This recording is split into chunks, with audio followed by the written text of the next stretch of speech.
Hello students, आज हम करेंगे role of banking system and its structure. हमने पहले किया कि इंडियन इकोनॉमी की डेवलपमेंट में कैपिटल फॉर्मेशन कैसे अपना रोल प्ले करता है। कैपिटल फॉर्मेशन के लिए हमें इन्वेस्टमेंट चाहिए, इन्वेस्टमेंट के लिए हमें मनी चाहिए। वो मनी आती कहाँ से है? By way of credit. Credit issue कौन करता है? Mainly banking system. तो जो हमारे पास इकोनॉमिक डेवलपमेंट के प्रोसेस है, इकोनॉमिक डेवलपमेंट में बैंकिंग सिस्टम क्रेडिट बहुत ही इंपॉर्टेंट रोल प्ले करते हैं, क्योंकि हम चाहते हैं कि हमारी इकोनॉमी डेवलप हो, इन्वेस्टमेंट इंक्रीज हो। इसके लिए हमें बैंकिंग फैसिलिटीज को इंक्रीज करना होगा एंड क्रेडिट को इंक्रीज करना होगा, तब जाकर इकोनॉमी डेवलप करेगी। तो बैंकिंग सिस्टम होता क्या है, आज हम कर रहे हैं उनका स्ट्रक्चर। जो इंडिया का बैंकिंग सिस्टम है, इसका सेंट्रल बैंक कौन है? रिजर्व बैंक ऑफ इंडिया, जो 1935 में इस्टेब्लिश हुआ था। तो इसके बाद हम डिवाइड करते हैं अपने बैंकिंग सिस्टम को टू पार्ट्स में, schedule banks and the non schedule banks.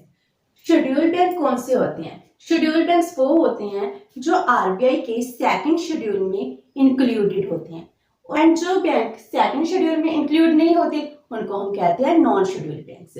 जो शेड्यूल बैंक्स होते हैं, इनको क्या बेनिफिट मिलता है? इनको बेनिफिट मिलते हैं कि जो आरबीआई से लो रेट ऑफ इंटरेस्ट पर लोन ले सकते हैं, इनको क्लियरिंग हाउस की फैसिलिटी मिलती है। लेकिन नॉन शेड्यूल बैंक्स को ये फैसिलिटीज नहीं मिलती है। जो शेड्यूल्ड बैंक होते हैं, इनकी रिजर्व कैपिटल 5 लाख होती है, लेकिन इनकी नहीं होती, इससे भी कम होती है। ये मोस्टली लोकल एरिया में ही वर्क करते हैं। एंड जो शेड्यूल बैंक्स हैं, ये नेशनलाइज्ड होते हैं एंड प्राइवेट सेक्टर के हाथ में होते हैं, बहुत ज्यादा कैपिटल ऑक्यूपाई करते हैं। तो हम देखेंगे शेड्यूल बैंक का structure.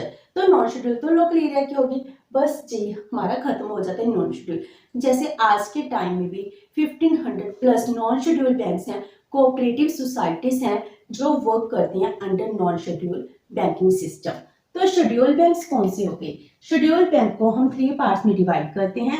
First one is commercial bank, then cooperative banks and third one is development banks. हमारे पास 3 तरह के बैंक्स अवेलेबल हैं।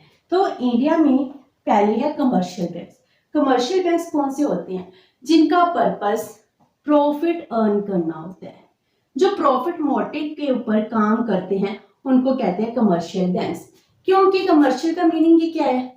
हम बिजनेस करेंगे, ट्रेड करेंगे, हमारे बिजनेस और ट्रेड का मोटिव क्या है? प्रॉफिट को अर्न करना। लाइक दिस कमर्शियल बैंक्स का पर्पस भी क्या है? प्रॉफिट अर्न करना। तो ये लैंडिंग एंड डिपॉजिट का काम करते हैं, ये लोगों की आइडल मनी को डिपॉजिट करवाते हैं एंड जिनको मनी चाहिए इन्वेस्ट के लिए या फिर अपने एक्सपेंडिचर के लिए, उनके एक्सपेंडिचर को मीट करने के लिए ये लोन देते हैं। तो इससे क्या करते हैं? ये प्रॉफिट अर्न करते हैं। तो कमर्शियल बैंक प्रॉफिट मोटिव के पर्पस पर काम करते हैं। तो कमर्शियल बैंक्स आगे 4 पार्ट्स में डिवाइड है। Public sector banks, private sector banks, foreign banks and the regional rural banks. जो हमारे देश में पब्लिक सेक्टर बैंक्स हैं, पब्लिक सेक्टर बैंक को हम 3 पार्ट्स में आगे डिवाइड करते हैं। जैसे नेशनलाइज्ड बैंक, आज के टाइम में 12 नेशनलाइज्ड बैंक्स हैं। पहले जी 1920 में हुआ करती थी, लेकिन आज ये क्या हो गए? कम हो गए हैं, क्योंकि हम क्या करते जा रहे हैं? मर्ज करते जा रहे हैं। जब हम मर्ज कर देते हैं, तब मर्ज करने के बाद हम इनको कम कर देते हैं, क्योंकि हम ये चाहते हैं, जो हमारी एक्सपर्ट्स की कमेटीज हैं वो ये कह रही हैं कि जो नेशनलाइज्ड बैंक हैं, इनकी काउंटिंग 8 से 10 होनी चाहिए। मीन्स नेशनलाइज्ड नंबर हम और भी कम करना चाहते हैं। हम चाहते हैं हमारे ग्लोबल लेवल के बैंक्स इस्टेब्लिश हो। अगर हम छोटे छोटे बैंक ओपन करेंगे, छोटे बैंक से हम ग्लोबलाइज्ड बैंक, इंटरनेशनल लेवल का बैंक नहीं बना सकते। इसीलिए हमें इंटरनेशनल लेवल का बैंक बनाने के लिए बहुत बड़े बैंक्स की जरूरत है। तो हमारा पर्पस है कि हमें ग्लोबलाइज्ड बैंक्स बनाना है, इसीलिए हम नेशनलाइज्ड बैंक्स को क्या कर रहे हैं? मर्ज कर रहे हैं। तो हमारे पास अब कितने हैं? 12 नेशनलाइज्ड बैंक हैं। तो हमें इन बैंक्स को नेशनलाइज्ड क्यों किया? हमने 1969 में बैंक्स को नेशनलाइज्ड किया था। कि इससे पहले क्या था? जब हम इंडिपेंडेंट हुए थे, उस टाइम 400 प्लस हमारे देश में बैंक्स थे, और इंडिपेंडेंट से पहले तो 550 प्लस थे। तो क्या होता है, हर साल 30-40 बैंक थे, वो बैंक लॉस में चले जाते थे, मीन्स वो तरह से कोलैप्स कर जाते थे, लोगों का पैसा डूब जाता था। तो ये देश के लिए खतरा था, फाइनेंशियल स्टेबिलिटी नहीं थी, क्योंकि हमें बैंक पर विश्वास करते हैं, बैंक पर हम अपने डिपॉजिट रखते हैं, हम अपनी मनी बैंक में रख रहे हैं। अगर बैंक कल पैसा को रिटर्न ना कर पाए तो फिर क्या होगा, हम पर नेगेटिव इम्पैक्ट पड़ेगा, हम सेविंग करना बंद कर देंगे। तो इस तरह की सिचुएशन चल रही थी, हर साल 30-40, कभी कभी तो 45 प्लस भी चले गए थे जब बैंक्स डूबने स्टार्ट हो गए थे। लेकिन आज के टाइम में बहुत कम बैंक्स हैं जो डूबते हैं, तो हम उसको क्या कर देते हैं, मर्ज कर देते हैं। इसीलिए 1969 में बैंक को स्टेबलाइज करने के लिए हमने फाइनेंशियल स्टेबिलिटी के लिए ये कदम उठाए कि बैंक्स को नेशनलाइज्ड कर दिया। इसीलिए हमने नेशनलाइज्ड बैंक कर दिए जो सरकार के अंडर आते हैं, पब्लिक सेक्टर के अंडर हैं, और इस पर सारा कंट्रोल गवर्नमेंट का होता है। तो नेशनलाइज्ड बैंक से क्या होता है, इसी देश की फाइनेंशियल स्टेबिलिटी इंक्रीज होती है। Number 2, SBI, state bank of India. State bank of India RBI से भी पुराना बैंक है, जी हमारा सबसे पहला बैंक माना जाता है। इससे पहले हम इसे इंपीरियल बैंक ऑफ इंडिया भी कहते थे, लेकिन आफ्टर इंडिपेंडेंस हम इंपीरियल, जो ब्रिटिश को रिप्रेजेंट करता था, हमने उस वर्ड को रिप्लेस कर दिया, तो हम इसको कहने लगे स्टेट बैंक ऑफ इंडिया। इसीलिए स्टेट बैंक ऑफ इंडिया ये भी हमारा पब्लिक सेक्टर का बैंक है, जो आज के टाइम में सबसे लार्जेस्ट बैंक है। जो state bank of India and इसके एसोसिएट्स हैं, हमने 1 अप्रैल 2017 में सबको मर्ज कर दिया था। उसके बाद ये बहुत ज्यादा बड़ा बैंक बन चुका था। इसीलिए एसबीआई क्या है, एक तरह के ग्लोबल लेवल का बैंक बन जाता है, क्योंकि हमारा टारगेट यही है कि हमें ग्लोबलाइज्ड बैंक को इस्टेब्लिश करना है। तो एसबीआई एक बहुत इंपॉर्टेंट और सबसे पुराना बैंक है, जो बहुत ज्यादा प्रॉफिट में भी शेयर करता है और डिपॉजिट में भी सबसे ज्यादा शेयर है। एंड इसके बाद थर्ड कैटेगरी आती है अदर पब्लिक सेक्टर बैंक्स, जैसे इंडिया पोस्ट पेमेंट बैंक। ये भी क्या है, पब्लिक सेक्टर के ही बैंक्स हैं। तो ये हो गए पब्लिक सेक्टर बैंक्स। उसके बाद private sector. Private sector banks क्या होते हैं, जो प्राइवेट लोगों के हाथ में होते हैं, जो प्राइवेट सेक्टर ही ऑक्युपाई करता है। इनकी गिनती है 22। After that foreign sector banks.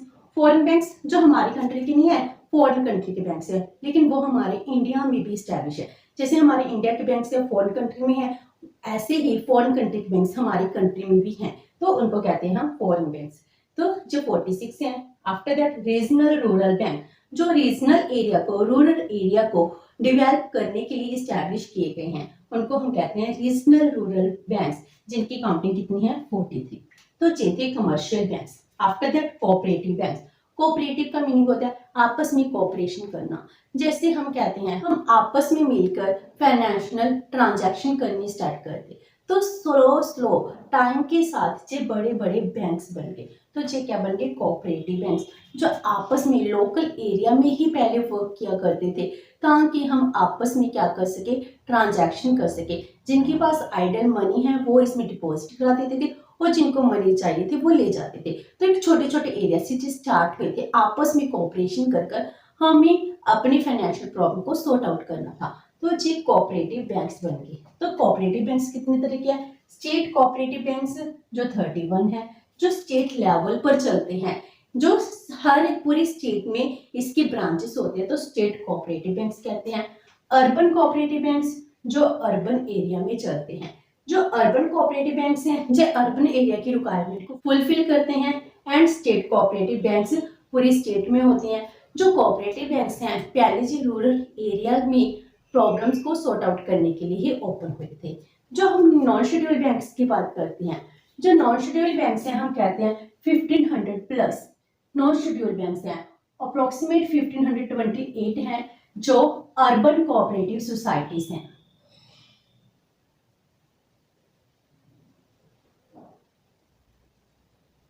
It means क्या है, जो अर्बन कोऑपरेटिव सोसाइटीज हैं वो कितनी है, 1528, जो नॉन शेड्यूल्ड हैं। तो urban cooperative societies scheduled and non scheduled दोनों हैं, जो आपस में कोऑपरेशन की प्रिंसिपल पर ही बेस्ड है।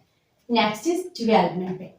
डेवलपमेंट बैंक खुद ही डिफाइन कर रहा है जो हमारे देश की डेवलपमेंट है, इस डेवलपमेंट को इंक्रीज करने के लिए, डेवलपमेंट के लिए हमने जो बैंक बनाए हैं, तो ये 4 कैटेगरीज में डिवाइड किए गए हैं। फर्स्ट है industrial development bank. Industrial development bank का मीनिंग है जो इंडस्ट्री सेक्टर है उसको डेवलप करने के लिए जो बैंक्स को ओपन किया गया है, इंडस्ट्रियल डेवलपमेंट बैंक्स।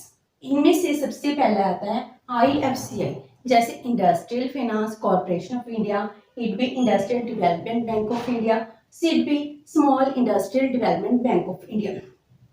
ये सभी बैंक एक इंडस्ट्री सेक्टर की रिक्वायरमेंट्स हैं उनको फुलफिल करने के लिए ही खोले गए हैं। इंडस्ट्री सेक्टर को हम डेवलप करना चाहते हैं, इंडस्ट्री सेक्टर को डेवलप करने के लिए हमें ह्यूज अमाउंट चाहिए, ह्यूज इन्वेस्टमेंट चाहिए, इसीलिए ये ह्यूज इन्वेस्टमेंट ये डेवलपमेंट बैंक इनको प्रोवाइड करवाते हैं।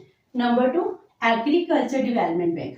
हम अगर इकोनॉमी को डेवलप करना चाहते हैं, इकोनॉमी को डेवलप करने के लिए सिर्फ इंडस्ट्रियल डेवलपमेंट बैंक नहीं, एग्रीकल्चर सेक्टर को डेवलप करने के लिए भी हमें बैंक्स की जरूरत है। तो एग्रीकल्चर डेवलपमेंट बैंक ओपन किए गए हैं जिसमें है NABARD, national bank of agriculture and rural development, जो सबसे प्राइम है, जो एग्रीकल्चर सेक्टर की रिक्वायरमेंट्स को फुलफिल करने के लिए ओपन किया गया है।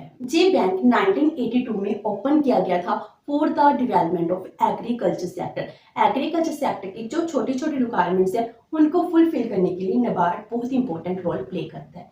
उसके बाद आता है हाउसिंग डेवलपमेंट बैंक, क्योंकि हम चाहते हैं कि हम 2023 तक सबके पास घर हो, हम चाहते हैं हम सब अपने पक्के घरों में, तो इसके लिए हाउस को डेवलप करने के लिए बहुत ज़्यादा पैसे की जरूरत थी, तो उसके लिए हाउसिंग डेवलपमेंट बैंक खोला गया, जैसे national housing bank, HDFC bank. जो जी national housing bank and HDFC bank है, जो बहुत इंपॉर्टेंट बैंक्स हैं जो होम के लिए, घर बनाने के लिए लोन देते हैं।